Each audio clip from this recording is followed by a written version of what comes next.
கலைஞர் நூற்றாண்டு பேச்சு போட்டி அமைச்சர் செஞ்சி மஸ்தான் தொடங்கி வைத்தார்.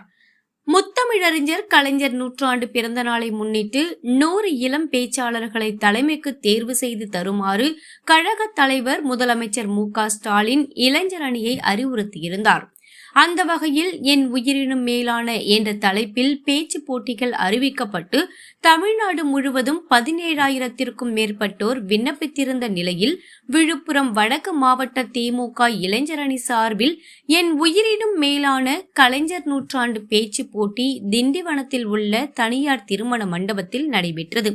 விழுப்புரம் வடக்கு மாவட்ட பொறுப்பாளர் டாக்டர் சேகர் தலைமையில் மாவட்ட இளைஞரணி துணை அமைப்பாளர்கள் DKB ரமேஷ், உதயகுமார், MD பாபு, அண்ணாமலை, விஜயகுமார் ஆகியோர் முன்னிலையில் விழுப்புரம் வடக்கு மாவட்ட திமுக இளைஞரணி அமைப்பாளர் ஆனந்த் ஏற்பாட்டில் நடைபெற்ற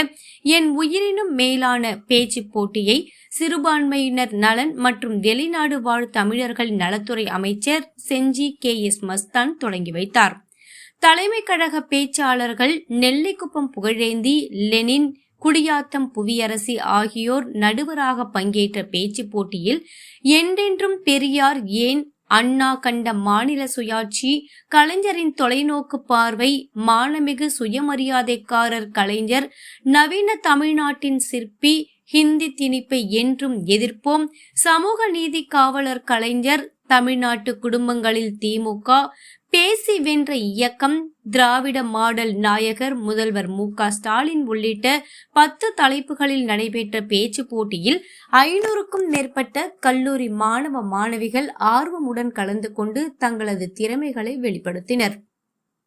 பேச்சு போட்டியில் கலந்து கொண்ட மாணவ மாணவிகளுக்கு அமைச்சர் செஞ்சி மஸ்தான் சால்வை அணிவித்து பரிசுகள் வழங்கி வாழ்த்து தெரிவித்தார். இந்த நிகழ்ச்சியில் முன்னாள் சட்டமன்ற உறுப்பினர்கள் டாக்டர் மாசிலாமணி, சேதுநாதன், மாவட்ட பொருளாளர் ரமணன், துணை செயலாளர் ரவிக்குமார், நகர செயலாளர் கண்ணன், நகரமன்ற தலைவர் நிர்மலா ரவிச்சந்திரன், மரக்காணம் ஒன்றிய பெருந்தலைவர் தயாளன், துணை பெருந்தலைவர் பழனி, திமுக நிர்வாகிகள் பிர்லா செல்வம், அரசு ஒப்பந்ததாரர் DDR நந்தா, பரணிதரன், சுதாகர், பார்த்திபன் மற்றும் நகரமன்ற உறுப்பினர்கள், கழக நிர்வாகிகள் உள்ளிட்ட பலர் கலந்து கொண்டனர்.